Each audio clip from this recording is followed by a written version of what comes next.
Nhasi tabuda takananga kudomboshava kwababa Evelyn ndokwatiri kwatatega tizomboona kuti Nerino Chavani ari kuzviita sei handiti baba Evelyn ndofunga baba Evelyn vazhinji venyu munovaziva nekuda kwenyaya yavo yekumashure uko. Nhasi tatirege tuve tizombovadongorera baba Evelyn. Ya, Makasimbe. Ndiright makasimbe. Tiri nani. Kwazai muri yeZimbabwe? Makadii muri yeZimbabwe. Nhasi handisi kufamba ndega. Ndiri kufamba nemwana anotaura chirungu handiti anonzi Kudzi. You can greet our viewers. Hello viewers, how are you? This is Kudzai. We are at Domboshava with Baba Evelyn and wait. Ndichazondini mira ndizodi. I just thought Kuti I have to introduce Kuti Jingo vavunduke. Aiwa vasavunduke. Right, basi. Pane chihombeka chatinacho panapa. Ndo chatikuda kuti tinatsoenda mbichana. Tisamanyire. Tisamanyire vanhu. Ndo pane toti. Alright. So hama dzangu tiri kuno kudomboshava nguva yanga reba tisina kumbokurukura nababa Evelyn. Baba Evelyn. Yes sir. Kubva pamauya panapa upenyu huri sei pamusha penyu pana? Uri right. Zviri right chef. Handiti? Muri kurarama sei? Zviri kudii? Zviri kufamba zviri right. Zviri kudara. Zviri kufamba. Handiti? Last time ndaiva panapa maka Evelyn maita akaenda kumusha. Akaenda nani? Ndimama akamutora. Mai venyu vakakubereka ndo vakauya vakadii? Vakatora kuroti ana gogo handiti? Ari kuenda kuchikoro zvakanaka? Anotoenda chikoro. Grade anozvinezvi? Vakandomisa grade 1 kwese kumusha akanotanga futi grade 1. Alright. Because last year ndanga amboita futi grade 1 kuno kudomboshava.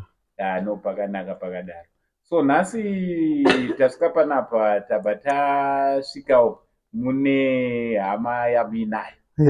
Mungada kutizivisa kuti ndiani wamuinayo here? Ndo maEvelyn ivavo. Ndo mudzimai wenyu wamakazotora. Alright. Mainini makadii?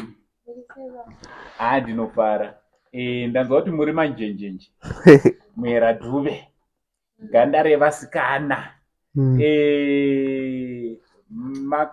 Mungada kuzivisa muri yeZimbabwe kuti makaonana sei kupi baba Evelyn? Mukufamba yo. Makabva masangana mainini? Wobva wasvitsa rako shoko. Mainini wobva wati zvakanaka? Alright, nhasi muri panapa. Samainini moiziva here kuti murume uyu icelebrity? Makaudzwa? Hamuna kuzomboonawo paanotaura nepaanoonekwa uceleb wacho kuti uri pari? Hamuna kuzvitsvaga zvenyu? Saka muchagona here kuchengeta celebrity redu? Chokwadi? Mainini taurai chokwadi. Nevana vedu vairi muchagona kuvachengeta? Alright. Saka baba Evelyn alright, ngaimbodzorera kuna Kudzi. Kudzi pamuone zvimwe zviri kupisa pamwoyo zvauri kuda kubvunza kana kutaura. Inini ndanga ndichida kungozivisa muri yeZimbabwe kuti tina makoti pano madhoo sezvamuri kungoona izvi. Saka makoti hameno kuti zviri kufamba sei chimbotitsanangurirawo iwewe semunhu ari padhuze nemudiwa wemwoyo wazviona kuti uri kunzwa sei uri pasaidi pemwoyo wako kudai?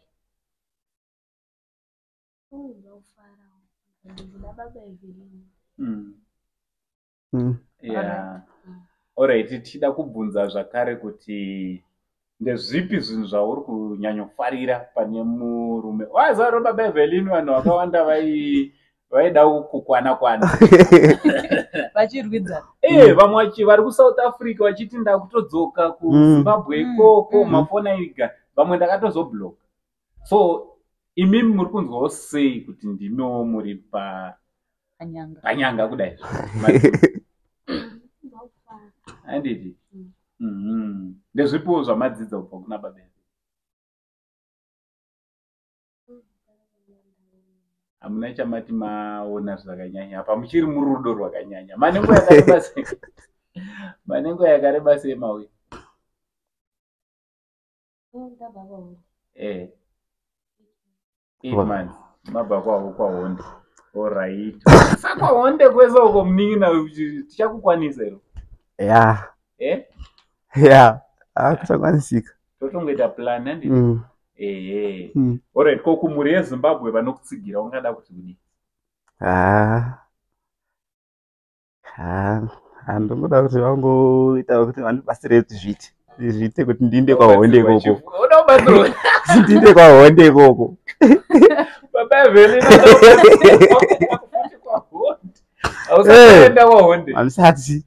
Sanobatsirwa chii? Iwo ndo wakanonyinga kwaHonde kwese kuchizoti unokugona. Handaizoti kuchagoneka.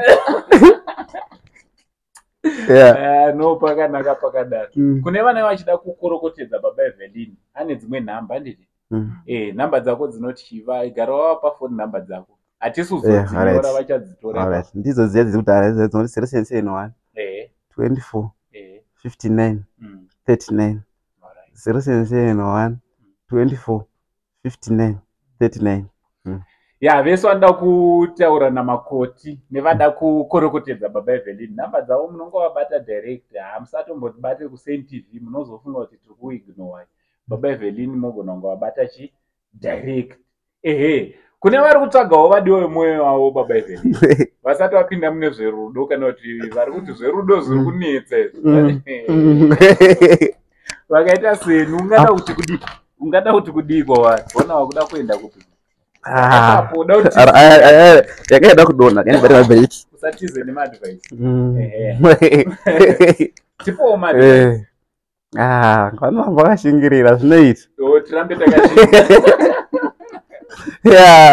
Hanzi vese vada kupinda mune zverudo nababa Evelyn.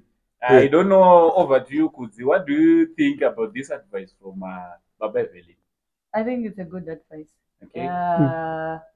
Hanzi shingirirai zvinozoita zvinozoita, which means ukarwadziwa ushingirira obatirira kusvika mazongopinda so sababa namai Evelyn sezvamuri kungoona muri yeZimbabwe. Nyaya dzemwoyo dzinongoda kuti urambe uchifambirana nemwoyo wako. So I just want to say congratulations to you baba namai Evelyn. Ini nangu ndiri tete vanogona kuimba, regedzai ndingoti Muroora tauya naye nemagumbeze. Saka vanokwanisa kungondibatsira kuimba, mongondibatsirawo kuimba tichiti Muroora tauya naye, Muroora tauya naye, Muroora tauya naye, Muroora tauya naye nemagumbeze. Muroora tauya naye, Muroora tauya naye, Muroora tauya naye nemagumbeze. Wow, thank you so much. Makoti wongotichengeterawo vanzvadzi dzedu zvakanaka. Inzwa kufara, inzwa kusununguka. Don't forget that he is a celebrity. The whole of Zimbabwe and above and everywhere Zimbabwe, they know him. So welcome my celebrity. Thank you so much, Zimbabwe. You're watching us live on Saint TV, your channel. You don't have to miss it. We love you. Be good. Stay blessed.